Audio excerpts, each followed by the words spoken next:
آپ تمام fundamental rights کھول کے دیکھ لیں، ایسی کوئی فنڈامنٹل رائٹ پاکستان میں اویلیبل نہیں ہے.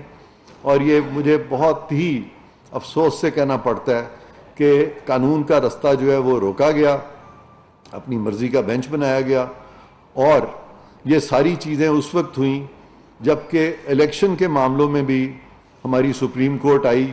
اور وہاں پہ ایک ایسا آرڈر کیا جو کہ امپلیمنٹ ہو ہی نہیں سکتا تھا. اس کو بھی کوشش کی گئی کسی طرح سے امپلیمنٹ کرنے کی، بہرکیف وہ امپلیمنٹ نہیں ہوا. اور یہ جو قانون سرکار نے بنایا پارلیمان نے، تو یہ قانون صریحاً خود شروع نہیں کیا گیا تھا یہ معاملہ، بلکہ سپریم کورٹ کے اپنے فیصلے آئے جس میں کہ تحفظات کا اظہار کیا گیا تھا بینچ فارمیشن کا، کہ چیف جسٹس صاحب جو ہیں وہ اپنی مرضی کے بینچز بنا رہے ہیں. اور لہٰذا یہ اس چیز کے اس کوشش کی گئی کہ سپریم کورٹ کو امپاور کیا جائے. لیکن یہ جو سارا پروسیس ہے کہ الیکشن کی ڈیٹ بھی انہوں نے خود ہی دے دی جو کہ ان کو اختیار نہیں تھا، بینچز بھی انہوں نے اپنی مرضی سے بنانے شروع کر دیے. اور جب قانون سازی ہوئی تو اس قانون سازی کو بھی انہی بینچز پہ جن پہ کہ یہ شک و شبہات پیدا ہو رہے تھے، انہی بینچز کو پھر اکٹھا کر کے اپنے ہم خیال جج صاحبان کو انہوں نے یہ جو دو قوانین ہیں جو ابھی ریسنٹلی آئے ہیں، ایک practice and procedure act of 2023 اور دوسرا supreme court review orders and judgment act of 2023، تو ان سب کو روک کے اب لیٹسٹ یہ کیا ہے کہ یہ سارے کیسز غالباً انہوں نے اکٹھے کرنے کی کوشش کی ہے، الیکشن کا معاملہ اور انہوں نے اب غالباً یہ رکھا ہے اگلے ہفتے میں یہ سارے معاملات جو ہیں. تو یہ ایک ایسی طرف ملک کو لے جایا جا رہا ہے جس سے کہ ہم چند مخصوص ججز جو ہیں وہ نہ صرف کہ سپریم کورٹ کے اپنے فیصلوں کے خلاف ایک پیش رفت کر رہے ہیں، بلکہ وہ پارلیمان کے قانون کو بھی نہیں مان رہے، اور انہوں نے آئین اور تمام سٹیچوٹس کے خلاف فیصلے دے کے الیکشن میں بھی کوشش کی ہے کہ وہ اپنی مرضی سے الیکشن کرا لیں. اور وہ ساری چیزیں جو ہیں اس کے بارے میں نہ صرف کہ تحفظات ہیں ہم سب کے، بلکہ وہ قانونی، آئینی اور منطقی اعتبار سے بھی غلط ہیں. تو ایک تو میں نے آپ سے یہ ذکر کرنا تھا آج، اور دوسری جو اہم چیز ہے جو میں آپ سے آج ڈسکس کرنا چاہ رہا ہوں وہ یہ ہے کہ ہمیں کچھ بریک تھرو ملا ہے کچھ کیسز میں بھی. اور اس میں وہ جو کیس تھا القادر ٹرسٹ کا، وہاں پہ بھی کچھ شواہد جو ہیں ہمارے اب سامنے آئے ہیں لیٹلی، اور وہ بھی میں آپ کے گوش گزار کرتا چلوں. وہ شواہد جو ہیں کہ ہاں اس میں مزید ایویڈنس آیا ہے جہاں پہ کہ بہت ساری اور ایکسپینسو گفٹس جو ہیں جو کہ ہمارے جو وزیر اعظم ہیں ان کی جو فیملی کے لوگ یا ان کے جو دوست احباب ہیں ان کو، سابق وزیر اعظم سابق، تو ان کے جو دوست احباب یا ان کے اپنے جو فیملی کے لوگ ہیں ان کو کچھ ڈونیشنز آئیں جو کہ کیش میں تھی، کائنڈ میں تھیں. تو وہ ایویڈنس بھی آیا ہے مزید. اس میں اب جو اماؤنٹس میں نے آپ کو لاسٹ ٹائم بتائے تھے اس میں بھی اضافہ ہو گیا. اور ایک اور بات جو ضروری میں سمجھتا ہوں یہاں پہ آپ سے کرنا چاہتا ہوں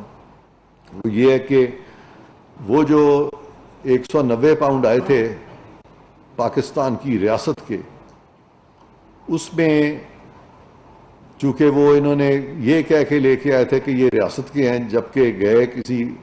ایک خاص کمپنی یا فرد واحد کے اکاؤنٹ میں، تو وہاں پہ ٹیکس جو تھا وہ ان کی بہت بڑی ایویژن ہوئی، کیونکہ جو اسٹیٹ آف پاکستان کی مد میں جو باہر سے ریپیٹریشن ہوتی ہے پیسے کی، اس پہ ٹیکس سے استثنا ہوتا ہے. لیکن یہاں پہ پیسہ بھی اسٹیٹ کو نہیں ملا، اور وہ جو استثنا ہے وہ بھی انہوں نے خود لے لیا. تو یہ اربہ روپے جو ہیں مزید اس سے پبلک ایکسچیکر کو اس کا لاس ہوا. اور ابھی لیٹلی کچھ اور اکاؤنٹس بھی ملے ہیں، کافی بڑی تعداد میں اکاؤنٹس ملے ہیں، جس کی کہ تقریباً اپروکسیمیشن جو حجم ہے اس کا وہ تقریباً 4.5 ارب روپے کی ٹرانزیکشنز ہیں، جو ہمارے وزیر اعظم صاحب کی جو بیگم صاحبہ ہیں ان کی ایک دوست ہیں، فرد شہزادی ان کا نام ہے، اور ان کے میاں صاحب ہیں، تو ان کے اکاؤنٹ میں 4.5 ارب روپے کی ٹرانزیکشنز جو ہیں مزید ملی ہیں، اور اس میں اب مزید ایفرٹس بھی کیے جا رہے ہیں کہ میوچول لیگل اسسٹنس بھی پروکیور کیا جائے، اور تاکہ وہ ملک واپس آ سکیں اور وہ ان چیزوں کا جواب دے سکیں، اس کے لیے بھی جو ایفرٹس ہیں وہ ہو رہے ہیں۔ تو یہ اسینشلی مین باتیں تھیں جو میں آپ کے گوش گزار کرنا چاہتا تھا۔ اب ان تمام چیزوں پہ اگر آپ کچھ سوال کرنا چاہتے ہیں تو the floor is open to you, آپ اپنے باری باری سے سوال کرتے جائیں۔ جی خان خالد صاحب، یہ بتائیے گا کہ ماضی میں اسی جگہ سے پہلے جو مشیر احتساب تھے وہ بھی اسی طرح کی پریس کانفرنس کرتے تھے، وہ بھی لمبے لمبے اعداد و شمار پیش کرتے تھے، جی جی لیکن ہم نے دیکھا کہ وہ اپنے سارے پیریڈ میں نہ تو کوئی کیس ثابت کر سکے اور نہ ہی ملک سے کوئی لوٹی ہوئی دولت جو ہے وہ پاکستان واپس آئی، جس طرح کہ آپ نے کہا کہ اس قانون کا بنیادی مقصد لوٹی ہوئی دولت کو واپس لانا ہے۔ تو آپ یہ بتائیں کہ آپ ایسا کیا ڈفرینس کریٹ کرنے جا رہے ہیں کہ جس سے وہ لوٹی ہوئی دولت بھی حقیقتاً پاکستان کے قومی خزانے میں جمع ہو، اور یہ جو آپ باتیں کر رہے ہیں ان کی عملی شکل بھی قوم کو نظر آئے کہ جنہوں نے کرپشن کی یا وہ روپے لوٹے ان کے خلاف کوئی عملاً کارروائی ہوئی ہے؟ یہ بڑا اچھا سوال ہے۔ سب سے پہلی بات تو یہ ہے کہ یہ جو پیسہ جس کا بھی ذکر ہوا ہے جو پاکستان آ چکا ہے، تو وہ جہاں تک مجھے علم ہے وہ ابھی بھی ہماری جو عدالت عظمیٰ ہے اس کے وہ والا اکاؤنٹ جو ہے جو کہ ایک خاص فیملی کے یا کمپنی کی لائبلٹی کے لیے بنایا گیا تھا، وہاں پہ پیسہ موجود ہے۔ تو یہ نہیں ہے کہ پیسہ ہے نہیں، سو پیسہ موجود ہے، اور میں لاسٹ ٹائم بھی آپ کو بتا چکا ہوں کہ اس چیز کا سو موٹو نوٹس جو ہے بالکل وہ سپریم کورٹ کو لینا چاہیے، اور ان کو چاہیے کہ وہ پیسہ جو ہے وہ پاکستان کی سرکار کو وہ ریپیٹریٹ کریں، جو کہ پیسہ پاکستان